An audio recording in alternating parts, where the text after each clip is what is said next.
What if the story you've been told about the Philippines, this story of a vibrant, chaotic, but democratic nation, was only half the truth? For decades, the narrative has been one of struggle and triumph, a people's fight for freedom against colonists, a dictator, and the endless challenges of poverty and corruption. It's a story of elections and peaceful transfers of power, a nation always striving to be the democracy it promises to be. But what if, behind the curtain, a completely different story has been playing out? A story not of the people, but of a select few families. What if, for centuries, the fate of over 100 million Filipinos has been shaped, guided, and controlled by a handful of clans who pass down power like a family heirloom? This isn't some conspiracy theory. This is the secret history of the Philippines, hiding in plain sight. It's a history where the names on the ballots might change, but the families behind them never do. A system where political office isn't just a duty, but a birthright. Today, we're pulling back the curtain on these political dynasties, from their colonial roots to their modern-day dominance.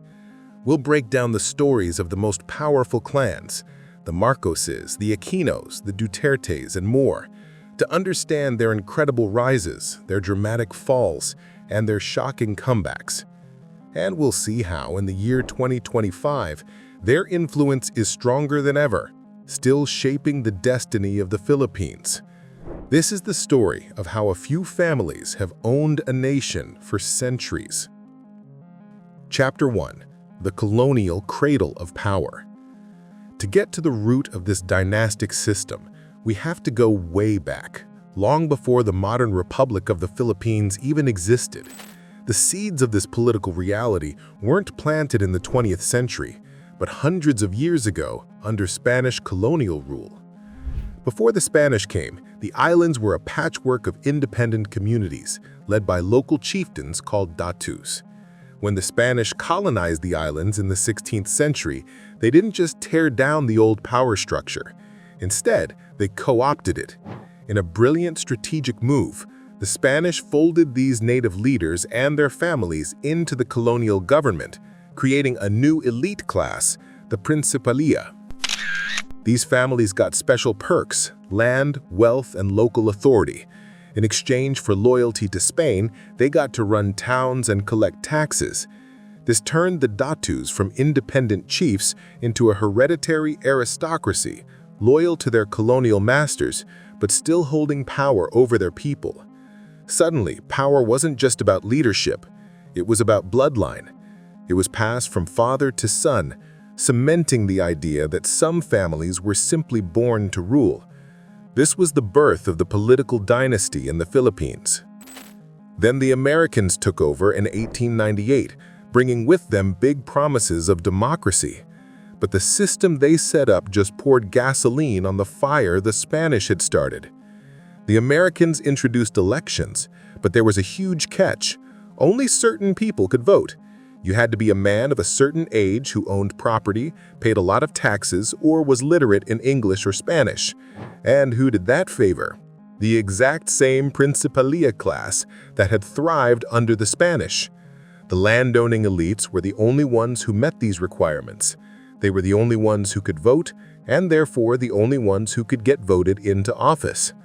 The Americans, whether they meant to or not, basically cemented the power of this elite group, creating a closed loop of political power that was almost impossible for an ordinary Filipino to break into.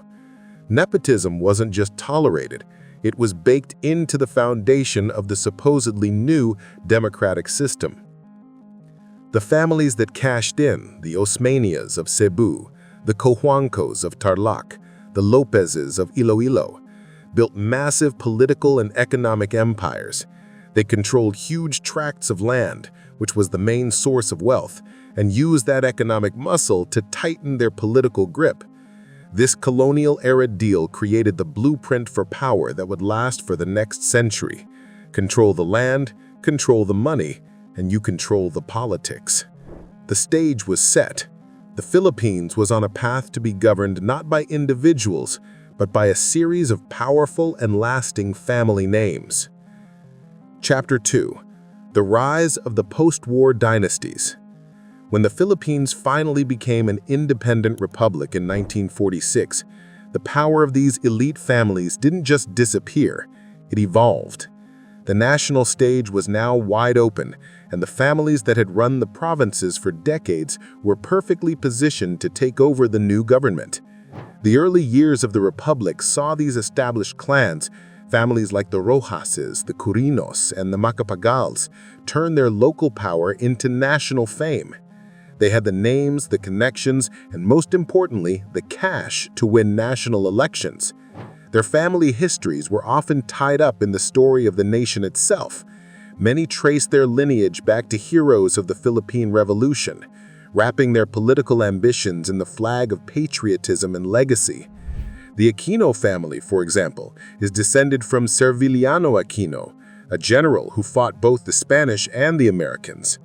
This era locked in the playbook for Philippine politics. Power was built through a mix of economic strength, political deals, and carefully crafting a family brand. It was a system of patronage, where loyalty got you government jobs, projects, and protection. For the average Filipino, the best way to get ahead was often to align with a powerful local family, which only further entrenched the dynasty's power. But while these first few decades were a stable rotation of the same elite families, something was building beneath the surface. A new generation of ambitious politicians was climbing the ladder, men who had learned the rules of the dynastic game and were ready to play it with a new, ruthless intensity.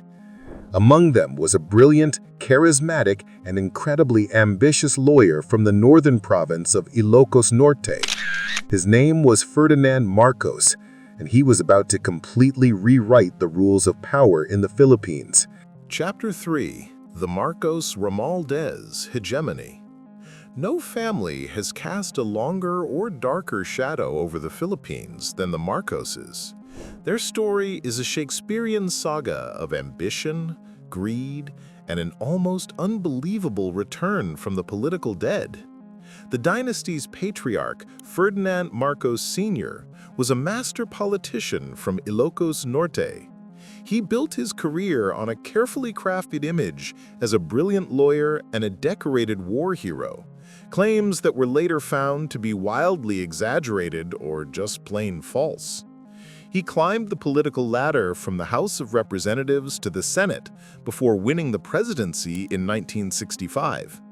His first term was filled with big infrastructure projects, but also with soaring debt and social unrest. Facing a term limit and growing opposition, Marcos made his move. In 1972, he declared martial law, blaming the threat of a communist rebellion. For the next 14 years, he ruled as a dictator. The Constitution was gone, Congress was shut down, and his political opponents, student activists and journalists, were arrested, tortured, or simply disappeared. During this time, the Marcos dynasty became a partnership. His wife, Imelda Romualdez Marcos, wasn't just a first lady, she was a political powerhouse, serving as governor of Metro Manila and minister of human settlements. She became infamous for her extravagant lifestyle, a symbol of the regime's staggering corruption, while her own Romualdez clan from Leyte also grabbed enormous power and wealth. It was a conjugal dictatorship, with the Marcos and Romualdez families treating the national treasury like their personal piggy bank. Billions of dollars were looted from the country and hidden in secret overseas accounts. The breaking point came in 1983 with the assassination of Marcos's chief rival, Benigno Nino Aquino Jr., as he stepped off the plane returning from exile. His murder lit a fire under the nation, leading to the 1986 People Power Revolution, a peaceful uprising that forced the Marcos family to flee to Hawaii. It looked like the end of their story. The world watched as crowds stormed the presidential palace, discovering Imelda's infamous collection of thousands of shoes, a perfect symbol of how disconnected the family was from the poverty of their people. But the Marcoses never really accepted their downfall. After Ferdinand Sr. died in 1989, the family was allowed to return in the early 1990s, and they began, patiently and with massive resources, what might be the most audacious political comeback in modern history. They went back to their home turf in Ilocos Norte, where loyalty to the family was still ironclad. They started small, running for local seats, governor, congresswoman. Imelda herself won a congressional seat. Then they began to rewrite history. With a well-funded, sophisticated social media campaign, they targeted a new generation of Filipinos who had no memory of the brutality and corruption of martial law. They rebranded Mi-era not as a dark dictatorship, but as a golden age of peace and prosperity. They painted themselves as victims and their father as a misunderstood patriot. And it worked. The family's political power grew and grew. Imee Marcos, Ferdinand's daughter, became a governor and then a senator. Then, in 2022, the unthinkable happened. Ferdinand Bongbong Marcos Jr., the dictator's son, was elected president of the Philippines in a landslide, completing the family's 36-year journey from disgraced exiles back to the absolute pinnacle of power. As of 2025, the Marcos Romualdez clan's influence is immense. Bongbong Marcos is president. His sister, Imee, is a senator. Their cousin, Martin Romualdez, is the powerful Speaker of the House. His wife is also in Congress, and the president's own son, Sandro, holds a key House leadership role. Relatives in Ilocos Norte and Leyte hold dozens of local posts. After the May 2025 midterms, the family solidified its grip on both national and local politics. The family that was once chased out in shame now stands firmly in command, a testament to their resilience, their strategy, and just how deep dynastic politics runs in the Philippines. Chapter 4: The Aquino Counter-Narrative. If the Marcos story is about authoritarian rule and a stunning comeback, the Aquino family story is its mirror image, a narrative built on martyrdom, democracy, and the promise of a fresh start. For 30 years, the Aquino family was the main opposition to the Marcos dynasty, and their name became synonymous with the ideals of the People Power Revolution. The family's modern political story was forged in the fire of martial law. Benigno Nino Aquino Jr., a charismatic senator from a major Tarlac political family, became Ferdinand Marcos's fiercest critic. When martial law was declared, Nino was one of the first people arrested. He spent nearly 8 years in prison before being exiled to the United States. His decision to return in 1983, even with warnings that he would be killed, changed Philippine history. His assassination on the airport tarmac, an airport that now bears his name, galvanized the nation. The quiet anger against Marcos exploded into a mass movement, and the face of that movement was his widow, Corazon Aquino. Cory, a self-described plain housewife, was an unlikely leader, but after her husband's murder, she became a powerful symbol of moral courage. When Marcos called a snap election to try to legitimize his rule, Cory stepped up to challenge him. The election was a sham, filled with fraud, but Cory and her supporters refused to back down. Millions of Filipinos flooded the streets of Manila, surrounding the military camps where a group of reformist officers had broken away from Marcos. In 4 days of peaceful protest, the world watched as the Filipino people stared down tanks and toppled a dictator. This was the EDSA revolution, and it swept Cory Aquino into the presidency. The Aquino presidency was all about democratic restoration. A new constitution was written, political institutions were rebuilt, and the press was freed. But her term was also rocky, plagued by multiple coup attempts and the persistent problems of poverty and inequality. And while she dismantled Marcos's dictatorship, she was criticized for not dismantling the broader system of dynastic power that her own family, the Cojuangco Aquinos, also benefited from. 2 decades later, the Aquino name returned to the presidency. After Cory died in 2009, a massive wave of national grief pushed her son, Benigno Noynoy Aquino III, to a landslide victory in the 2010 presidential election. He ran on a platform of Dang Matuwid, or the straight path, promising good governance and a war on corruption. But by 2025, however, the political star of the Aquino family has faded dramatically. The EDSA narrative, the powerful story of democratic struggle that was their political foundation, has been worn down. It has been systematically attacked by the resurgent Marcoses and overshadowed by a new political force from the South. With no prominent family member holding a major national office, the Aquino dynasty is in decline. Their story is a stark reminder that in the wild world of Philippine politics, even the most powerful legacies can fade, making way for new titans to rise. Chapter 5: The Duterte Disruption.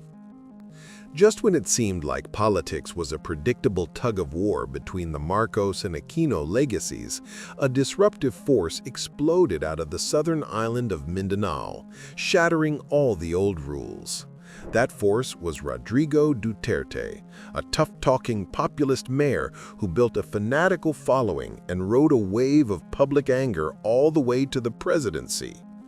Unlike the Marcoses and Aquinos from the traditional political elite, Duterte's power base was Davao City, where his family has reigned for decades. By the time his son Sebastian's mayoral term ends in 2025, the Dutertes will have ruled Davao for a staggering 34 years. Rodrigo himself was mayor for over 2 decades, crafting an image as a strongman who brought order to a chaotic city, often through brutal methods that ignored the rule of law.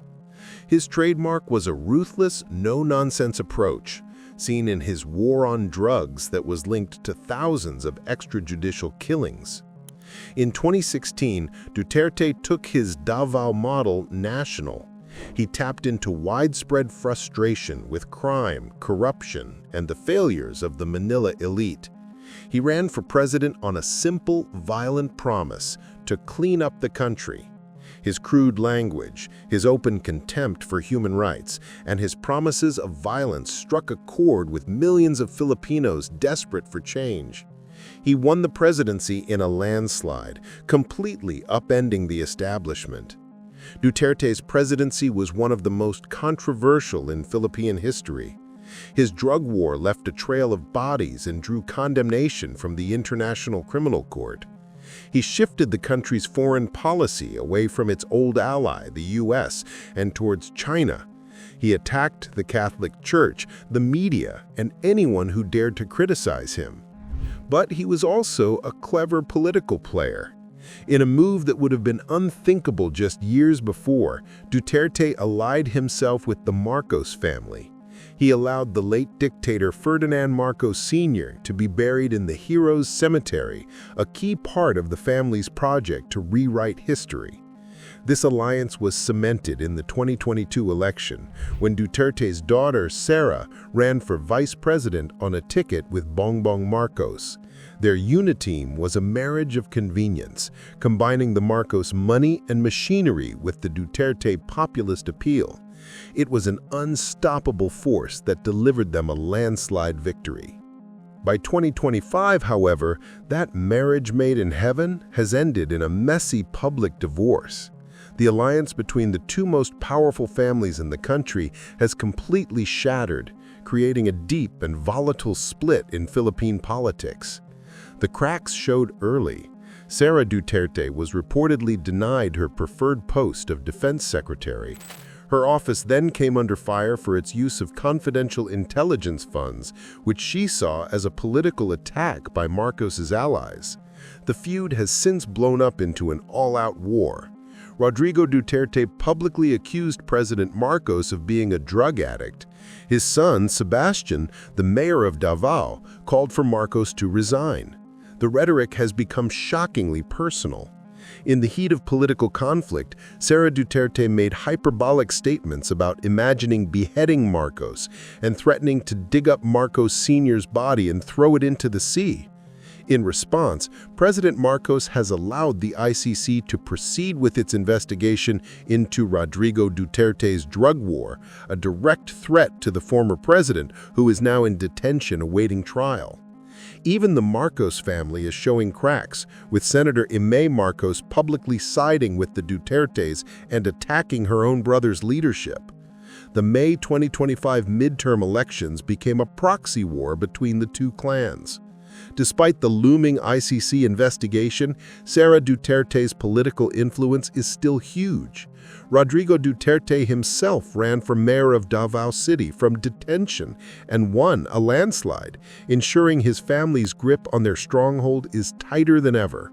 His son Sebastian won as vice mayor, and his son Paolo kept his congressional seat. The strong showing of Duterte-backed candidates across the country signals that their dynasty is far from over. This bitter rivalry is now the defining feature of the political landscape, a high-stakes family feud that will shape the battle for the presidency in 2028. Chapter 6: The Anatomy of Dynastic Power. So how does this system keep going? How have a few dozen families held on to power for so long in a supposed democracy? The answer is a mix of old-school tactics, legal loopholes, and the powerful combination of wealth and political influence. For decades, political power in the Philippines has been summed up by a cynical but accurate phrase: guns, goons, and gold. Gold is the massive amount of money needed to run for office. Dynasties use their personal fortunes and access to state funds to fuel their campaigns. Goons represent the private armies, intimidation, and violence used to control territories and win elections, especially in rural areas. And guns means the backing of the police and military, who often side with powerful incumbent families. This power trinity is backed by a deeply ingrained culture of patronage. Politicians act as patrons, handing out jobs, money, and projects to their constituents. In a country with so much poverty, this system guarantees a solid base of votes. A scholarship, a job at City Hall, a new basketball court. It can all be traced back to the local political family, creating a powerful bond of loyalty. When the Philippines wrote a new constitution in 1987, after Marcos fell, there was a real push to break this cycle. A key provision, Article 2, Section 26, clearly states, "The state shall, in principle, prohibit political dynasties as may be defined by law." The intention was clear, but there was a fatal flaw. The job of actually defining political dynasty and passing a law was left to Congress. For nearly 40 years, that law has never been passed. And why would it be? Congress is filled with the very same political families it would be legislating against.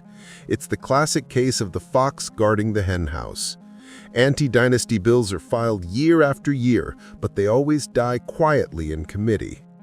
Instead of being stopped, dynasties just adapted. The 1987 Constitution also introduced term limits, but this has had the bizarre effect of making dynasties even bigger. When a mayor's term is up, they just have their spouse, their child, or their sibling run for the job, while they might run for vice mayor or Congress. This game of musical chairs keeps power in the family, leading to fat or even super obese dynasties, where tons of family members hold different offices at the same time. Nowhere is the link between wealth and power clearer than with the Villar family. Headed by Patriarch Manny Villar, a former Senate president and one of the richest men in the Philippines, the family has built a colossal real estate empire. In 2025, Forbes estimated his net worth at a staggering $17.2 billion. That fortune has translated directly into political power. As of 2025, his wife, Cynthia, is a senator. His son Mark is also a senator, and his daughter Camille just won a Senate seat in the 2025 elections. The family essentially controls a bloc in the Senate. When criticized, the Villars just say it's the choice of the people, arguing that they are elected, not appointed. Their story is the ultimate proof that in the modern Philippines, billionaire tycoons and political dynasties are one and the same. Chapter 7. The Landscape of 2025.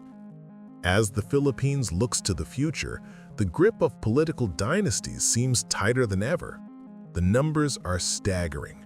By 2025, around 80% of provincial governors belong to dynastic families, a huge jump from 57% in 2004. In the House of Representatives, 67% of members come from political clans, and at the local level, about 75% of all cities are ruled by these families. In many races, there's no real competition. A single candidate from a powerful clan runs unopposed, a common practice for warlord-like political clans. The May 2025 midterm elections weren't a moment of change, but a moment of consolidation. At least 24 dynasties successfully captured 5 or more seats each, cementing their power. We see it with the Marcos Romualdez clan, now firmly in command of the executive and legislative branches. We see it with the Dutertes, who, despite everything, reasserted their unbreakable hold on Davao.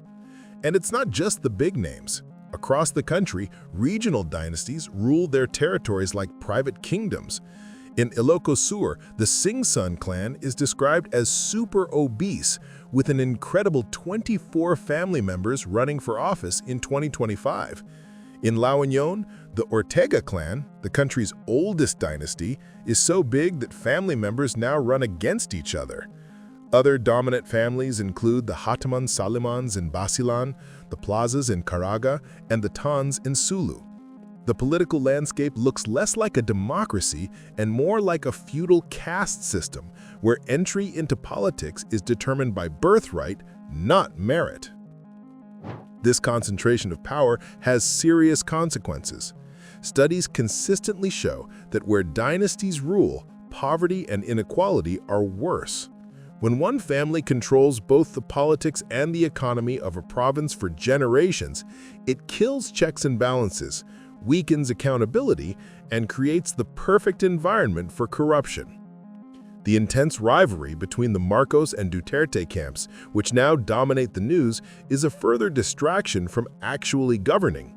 It's become a battle over legacy, power, and political survival, while the real concerns of the public are just used as ammunition in a fight between two powerful families. As one analyst put it, no matter which family wins this feud, it's the Filipino people who ultimately lose. We started by asking, what if the story of Philippine democracy was just a cover for a deeper, more permanent system of power? We've seen that from the Spanish Principalia to the modern-day billionaires, the central thread in the fabric of Philippine politics has always been the family. The names change: Marcos, Aquino, Duterte, Villar, but the pattern stays the same. Power is collected, consolidated, and passed down. It's a birthright, a legacy, and a business. The democratic process, with its elections and campaigns, often doesn't challenge this system, but legitimizes it, giving the illusion of popular choice to a system that is fundamentally hereditary. The shocking return of the Marcoses, the fading of the Aquinos, and the disruptive rise of the Dutertes aren't separate stories. They're just different chapters in the same long saga of dynastic rule. This secret history isn't a secret anymore. It's written in the names of the governors, congressmen, and senators who run the nation. As the Philippines speeds towards the 2028 presidential election, the stage is set not for a contest of ideas, but for a clash of titans, a battle between the country's most powerful clans for ultimate control. The biggest question for the nation's future is still the same. Is this cycle of dynastic rule unbreakable? What are your thoughts on the future of political dynasties in the Philippines? Can this system, centuries in the making, ever truly be reformed? Let us know in the comments below. And if you found this informative, make sure to subscribe and hit the notification bell for more explorations of power, politics, and history.